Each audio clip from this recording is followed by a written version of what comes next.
Stethoscope, is it more accurate then a coin toss? ये कोई challenge नहीं है, ये एक सवाल है। ये मेरे अगली किताब का नाम है, स्टेथोस्कोप, क्या ये कॉइन टॉस से ज़्यादा एक्यूरेट है? एक कॉइन टॉस अगर करते हैं तो उसमें रिजल्ट आता है हेड या टेल। मान लो आपको कोई पूछता है कि लड़का होगा कि लड़की होगी, आप कॉइन टॉस करते हैं, हेड का मतलब लड़का और टेल का मतलब लड़की, और हेड आता है, आप बोल देते हैं कि लड़का होगा। क्या चांसेस है कि जो आपने बोला वो सच निकलेगा? 50% चांस। तो अगर एक स्टेथोस्कोप को या कोई भी डायग्नोस्टिक टूल को कॉइन टॉस से ज़्यादा एक्यूरेट होना होगा तो एटलीस्ट वो 50% से ऊपर उसकी सेंसिटिविटी होनी चाहिए। तो क्या स्टेथोस्कोप की सेंसिटिविटी 50% से अधिक है?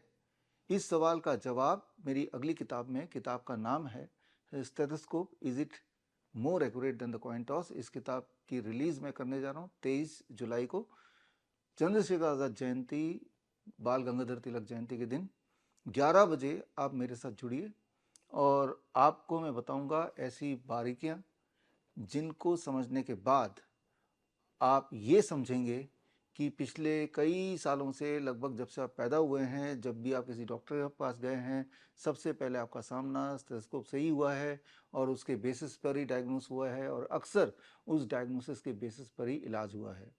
तो मुझे पूरा यकीन है कि आपको अपने उस तरह के सारे डायग्नोसिस और उस तरह के सारे इलाज पर एक बार सवाल तो खड़े कर ही देंगे।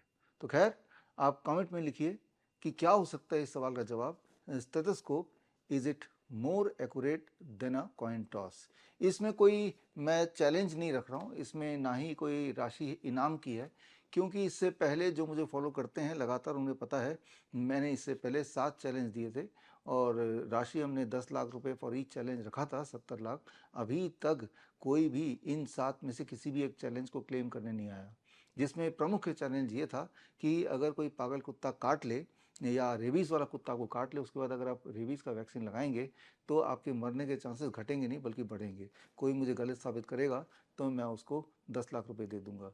तो इस तरह के मेरे 7 चैलेंजेस थे, यानी कि अभी जो एक प्रेवलेंट एक जो सोच है मेडिकल इंडस्ट्री या मेडिकल साइंस के बारे में, उसमें जैसा एक चैलेंज मेरा ये भी था या है कि कोई भी दुनिया की ऐसी एक एलोपैथिक दवाई बताइए जिससे कोई भी एक बीमारी 1% अगर ठीक हो जाए, ऐसा अगर आप साबित कर दें तो मैं आपको 10 लाख रुपए दे दूंगा। ये सारे मेरे चैलेंज आपको शॉकिंग लगेंगे, लेकिन सबसे ज़्यादा शॉकिंग बात है कि अभी तक इस चैलेंज को कोई चैलेंज करने आया नहीं, कोई दावेदारी के लिए आया नहीं।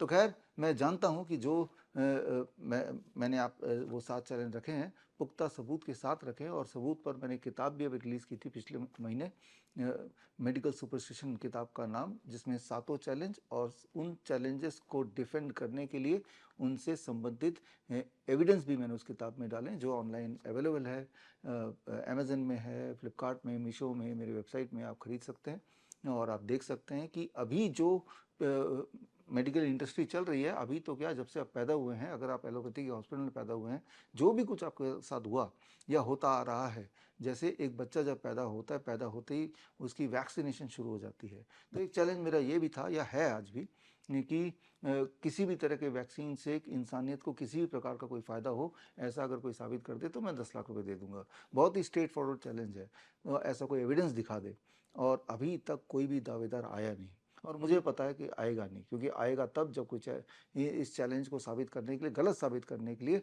कोई प्रूफ, कोई जर्नल का कोई रिकॉर्ड ला के दिखा पाए। और आपको जानकर हैरानी होगी, पूरे इतिहास में पिछले 60-70 साल में जब से वैक्सीन्स का ट्रेंड आया है, तब से लेकर अभी तक में कोई भी ऐसा एक क्लिनिकल ट्रायल नहीं है जिससे ये साबित हो कि कुदरत, इस दुनिया में जितने वैक्सीन्स आए हैं, उन चाहे बच्चों वाले वैक्सीन हो, बड़े वाले वैक्सीन हो, उससे किसी भी तरह से इंसानियत का कोई भला हुआ है या किसी इंसान का भला हुआ है। फाइनेंशियल बेनिफिट हुए होंगे उसको छोड़ दीजिए, हेल्थ वाइज कोई भला हुआ हो। इसीलिए अब जो मैं चैलेंज की बात कर रहा हूँ, वो चैलेंज ना हो कि एक सवाल की बात कर रहा हूँ। Stethoscope, is it more accurate then a coin toss? Just इस पे हम अपने एविडेंस रखेंगे, इसमें कोई राशि नहीं है, बिकॉज पता है मुझे कि राशि होगी भी तो इस चैलेंज को भी कोई स्वीकार करने नहीं आएगा, क्योंकि स्वीकार करने के लिए आपको एविडेंस लाने पड़ेंगे, और जो भी मैं चैलेंज देता आया हूँ, या फॉर दैट मैटर जो मैं इस किताब की बात कर रहा हूँ जो मेरी रिलीज़ होने वाली है, ये सबूतों के आधार पे, सबूतों के साथ रिलीज़ होगी।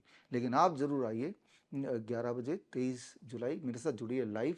मैं आपको लाइव मिलूँगा www.coronakal.tv, और खेल खेल में आपको कुछ ऐसी बातें पता चलेंगी जो आपके जीवन में काम आएंगी। All the best, thank you, जय हिंद। बड़ी से बड़ी बीमारी का आसान से आसान इलाज घर बैठे ही हो सकता है। अधिक जानकारी के लिए कांटेक्ट करें नियरेस्ट डॉक्टर BRC clinic@.